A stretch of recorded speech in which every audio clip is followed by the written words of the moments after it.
Nah, selama saya jadi sekda, saya belum pernah melihat dokter andesnya itu. Kalau Bapak melihatnya Pak Jokowi kasihan ya dipermainkan seperti ini oleh Saya kasihan, Pak. mungkin orang-orang sekitarnya ya. Mereka diundang, Pak, dari Pacitan, dari Ponorogo, dari mana itu berbis-bis datang untuk menyambut mereka sehingga punya kesan Jokowi itu sangat dicintai rakyat. Gibran kok tahu-tahu jadi wali kota. Kalau Gibran itu mungkin nyalon RT aja nggak mungkin jadi karena Pemda, kerja di Pemda itu nggak pernah Jokowi itu berbicara mengenai UGM apa yang lainnya. Saya udah ingatkan bahwa itu salah, Pak, karena itu sedang dalam sengketa. Keluarin dana APBD itu walaupun tidak besar, tapi itu nyalahi aturan. Jadi tukang kayu terus jadi birokrasi di Pemda. Jadi sama sekali pengalaman pemerintahnya tidak ada. Nah, itu yang saya sayangkan ya. Saya sayangkan karena bagaimanapun dulu baru jadi wali kota sebegitu baik dan saya dengan dia kayak kakak adik lah, baik sekali. Peneliti pendidikan. Iya. Nah, Pak Supradi ini pernah menjadi sekda di Kota Solo ya, Pak? Iya, betul. Di zaman pemerintahan siapa itu, Pak? Pemerintahannya Jokowi. Oke, selama berapa tahun, Pak? Nah, selama 3 tahun lah, kurang sebulan, kurang 2 bulan sekitar. Iya, sekitar gitu ya. Berarti banyak Pak ya di seorang sekda itu kan sangat diandalkan ya oleh wali kotanya untuk segala keperluan pemerintahannya. Ya, kalau diandalkan bisa juga, tapi memang dapurnya pemerintahan di Pemda atau di kan ya di sekretaris daerahnya. Ya, sering nggak sih Pak Jokowi dulu meminta pertimbangan atau meminta nasihat? Kan Bapak lebih senior. Ya, sering banyak pertimbangan, apalagi kan beliau kan baru waktu itu dari pengusaha mebel jadi tukang kayu terus jadi birokrasi di Pemda. Jadi sama sekali pengalaman pemerintahnya nggak ada waktu itu. Oke. Nah, waktu itu terus diminta sama Pak Miono, Pak D-nya itu, begitu sudah pilihan dia jadi, tapi belum pelantikan. Saya dan Pak Miono sama saya dan Jokowi sama Pak Miono diundang ke hotel Asia namanya Di Solo. Di Solo. Nah, di sana ditemukan saya, Jokowi, Pak Miono, istrinya Pak Miono waktu itu. Nah, Pak Miono itu pengusaha mebel yang paling besar waktu itu di Solo. Dia udah ekspor waktu itu. Nah, habis selesai ketemu itu cuma pesan yang disampaikan oleh Pak Miono itu cuma satu. Jok, kamu itu orang pedagang, bukan birokrasi. Sehingga kamu di dalam menjalankan birokrasinya udah masih nggak tahu lah. Sehingga kamu pegangannya sama apa namanya, ikat pinggangnya Pak Pradeja lah, Indonesia. Tapi kalau Jawanya kan pegangan sabuke Pak Jokowi, Pak Pradeja. Karena dia yang orang pemerintahan. Udah nggak usah macam-macam. Nah, instruksi begitu dari Pak D-nya itu. Nah, jadi waktu zaman pemerintahan dia banyak sering kayak gini, bagaimana kayak gini ya, karena dia waktu itu ya belum punya pengalaman di dunia birokrasi. Contoh misalnya memutasi PNS gitu mungkin ya? Kayak mutasi PNS. Ya termasuk mungkin udah pernah saya sampaikan juga. Anggaran. Karena ketua tim anggaran kan Pemda di Sekda toh. Betul. Jadi, wali kota itu cuma di dalam kebijakan politisnya saja. Iya, sehingga jangan sampai terkena blunder lah ya, jangan sampai blunder dan akhirnya kena kasus gitu kan. Iya, memang begitu. Jadi termasuk pemberian bantuan untuk sosial, bansos itu dia waktu itu memang dia sering ngomonginnya kayak gini, gimana Pak. Sering. Jadi saya sering bertukar pikiran lah. Kalau konsultasi mungkin tidak benar juga ya, karena dia wali kota, saya sekdanya, sekedar ngomong-ngomong kayak gini, baiknya gimana Pak? Dalam ini hierarkinya sebenarnya di bawah ya, tapi diminta pikirannya kan boleh konsultasinya. Nah, lalu Pak, dan juga anda bisa di sekda itu di bawah wali kota sebetulnya enggak juga, karena wali kota bupati itu adalah pemimpin yang dari politik.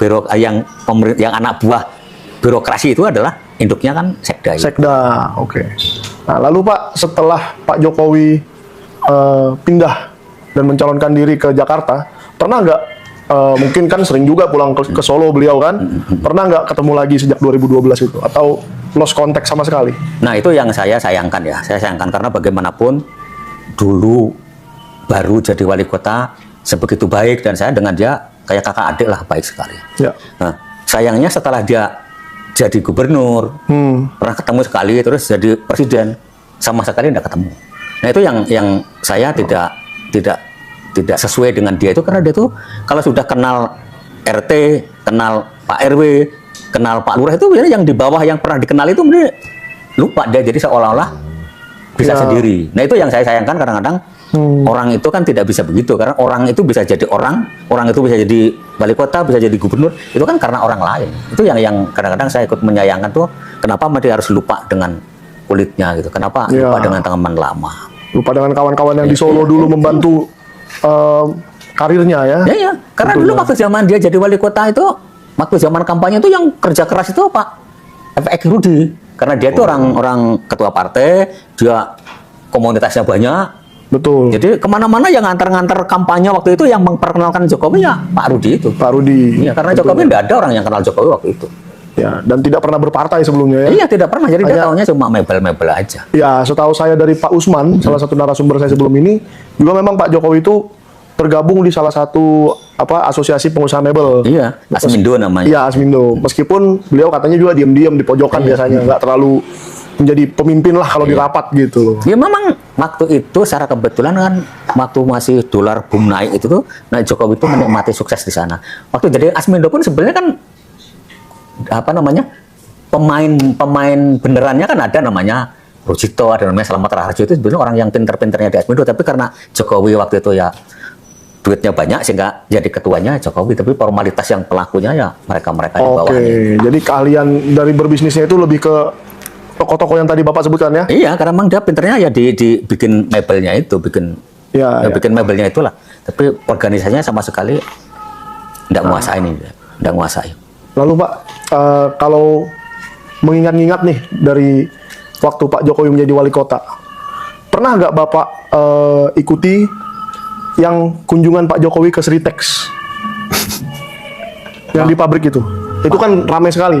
Waktu itu belum, karena gini, waktu zaman di channel ini mari kita melihat gimana kemajuan masalah Jokowi yang masih belum kelar-kelar.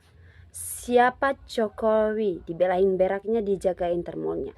Proses dan adili Jokowi dan menteri-menteri yang terlibat dalam kejahatan dan ketidakjujuran baru adem, ayem, dan makmur. Jangan keras-keras Pak, takutnya otak termul yang somplak makin hancur. Jangan biarkan termul sadar jadi penjilat. Sangat memalukan dunia negara sebesar Indonesia menyelesaikan kasus ijazah. Gak bisa. Kebenaran akan menemukan jalannya sendiri. Kepolisian harus berani melepas Jokowi. Sudah, tinggalkan saja agar kepolisian memang netral, bebas dari hal-hal negatif. Nah, ini seharusnya seluruh mahasiswa. Sebab berapa tahun waktu, berapa banyak uang yang dikeluarkan untuk mendapatkan satu ilmu dan keahlian yang dibuktikan dengan ijazah syuk. Kita suarakan supaya ijazah aslinya keluarkan. Kalau tidak punya, katakan tidak punya. Sehat apapun, kalau aturan dilanggar, lambat laun akan tumbang juga. Pantasan negara tambah amburadul. Selama 10 tahun dia jadi presiden. Kerja wali kota Solo dulu dan waktu surat-surat lainnya yang tanda tangan. Pasti banyak wali kota dan disitulah nama lengkap dan gelar kerja sana secara jelas. Jadi tidak sulit seharusnya bila benar waktu itu gelarnya. Dan bukan jelas. Setelah Jokowi bermasalah alias palsu, maka harus dikenakan sanksi yang berlaku. Lagi-lagi itu bosan kalau udah jelas segera adili, nggak pakai lama. Apa emang negara kita itu penjabatnya semua udah kong kalingkong atau udah nggak ada lagi yang pandai selain Jokowi atau hukumnya untuk orang-orang yang tak punya duit saja. Pak Presiden cuma satu kali bertindak, selesai ini persoalan bangsa. Sebagai aparat negeri ini terjadi krisis kejujuran. Harus Jokowi hukum seumur hidup. Memang betul palsu, punya uang hukum, percok dikuasai, mudah-mudahan Allah murka. Cuman curiga aja, dulu petugas KPU-nya pada mati. Sampai kiamat gak mungkin berani menunjukkan ijazahnya.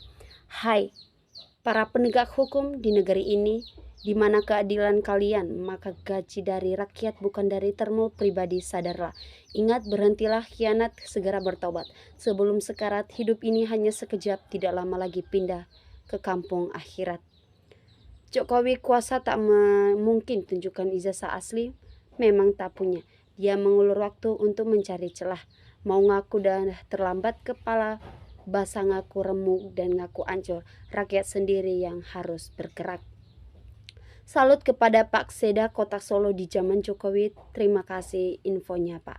Sekda Solo sudah mengakui dia dipaksa dan diancam untuk sebut palsu dan diberikan uang.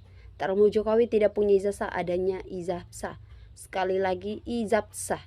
Negara sebesar NKRI hukum dibuat nggak berdaya, hukum dibuat melempam saat hadapi selembar kertas ijazah dan lebih 5 tahun hingga ini belum ada keputusan. Masuk gorong-gorong itu cari ide bagaimana duit negara ini bisa dengan aman dicuri dan ide itu dia dapat. Kapolri, Kejaksaan, dan KPK mereka harus disarami duit hasil maling biar aman. Penjarakan Lesitoyo Singgit yang sudah tangkap Bambang Tri dan Gusno.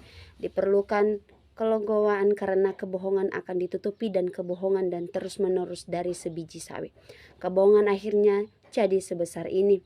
Indonesia tidak menutup kemungkinan manusia.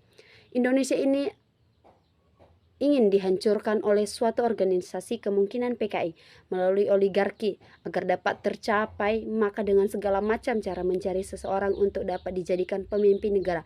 Akhirnya kemungkinan orang yang cocok untuk dijadikan pemimpin adalah Jokowi saat itu. Semoga Allah turunkan azab yang pedih buat orang-orang yang sombong dan penipu itu beserta para ternak-ternak rakusnya itu dunia akhirat sampai 7 turunan, karena udah merusak bangsa dan memecah belah rakyat bangsa selama ini. Di alam kehidupan ini pasti ada konflik. Kenapa siang dan malam tidak berkonflik? Yang ada hanya di alam manusia dan hewan, pohon-pohon, tenang saja. Alhamdulillah sudah banyak yang sadar akan kebenaran.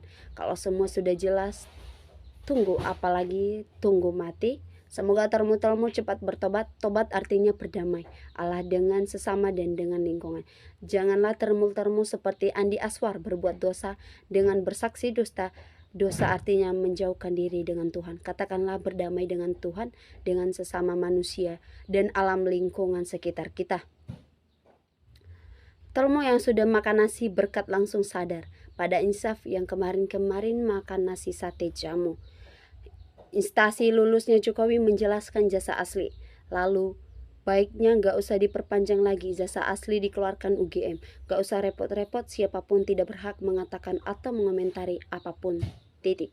Dari dulu rakyat tidak percaya sanimo polisi, pasal jadi lahan penegak hukum termasuk jaksa sama saja. Gelar pakai mainan maklum, merasakan menjabat kekuasaan. Takutnya mah mangut-mangut delebay orang ngerti. Kalau uang banyak, semua bisa diatur. Uang sangat dibutuhkan semua orang. Dosa itu di belakang. Bahagia dulu, dunia akan mengetahui bahwa dia orang nomor 1. Gampang semua. Hukum Indonesia dimiliki oleh Jokowi, termol polisi dan lembaga. Hukum lain, polisi hanya cari muka, ngejar pencuri sepeda HP, pencuri di Indomaret, di pasar. Susah ini. Ini aib negara, pasti banyak yang terlibat, makanya bagaimanapun caranya harus ditutupi rapat-rapat. Daya rusaknya luar biasa untuk negara ini, mengerikan dampaknya bermain politik, pecah belah. Apa susahnya ngomong jujur, kelar permasalahan. Semangat. Kalau orang bodoh dan pembohong jadi pemimpin negara akan hancur. Sampai Mulyono diazab, sampai Maha Kuasa baru ternaknya baru sadar. Mantap. Kalau terbukti palsu, tolong semua termul di penjara. Beri hisabnya di akhirat nanti, lebih baik malu di hadapan manusia daripada di hadapan Allah. Maka jujurlah sebelum terlambat. Memang masih ijazah selalu digoreng-goreng sampai gosong. Kapolri Lisitio Singgit harus bertanggung jawab masalah ijazah Jokowi, dan Gibran tidak mau atasi masalah ijazah orang yang tidak jelas. Kerja dong Pak, biar tidak keruh rakyat. Idealnya setiap upaya membudayakan dugaan, pembohong dan pembodohan publik mesti dilawan dan dihentikan demi kepentingan NKRI dan publik ke depan, agar NKRI berpotensi lebih baik dan kondusif. Ketololan mulai terbongkar. Untuk masalah ijazahnya Pak Jokowi, biarlah Allah yang akan membuka dan menunjukkan kebenaran, dan semua harus siap-siap menerima petunjuk atau ujian dari Allah. Kadang orang lupa hanya sekedar dapat menilai orang lain. Dia tidak sadar dia pun menjadi bagian dari orang yang dinilai orang lain. Orang yang benar-benar baik dan jujur adalah orang yang bisa melihat dan memperbaiki kekurangan dan kesalahan. Ayo jujur bapak-bapak, kasihan negara ini. Heran juga dengan hukum di negara ini. Orang perlu dipegang omongan juga bisa ditarik ke penjara. Karena berlatar belakang pedagang tulen, manjanya menjadi penjabat atau penguasa, kebanyakan urusannya terindikasi yang ada untungnya buat pribadi atau melalui tangan kanannya atau kelompoknya.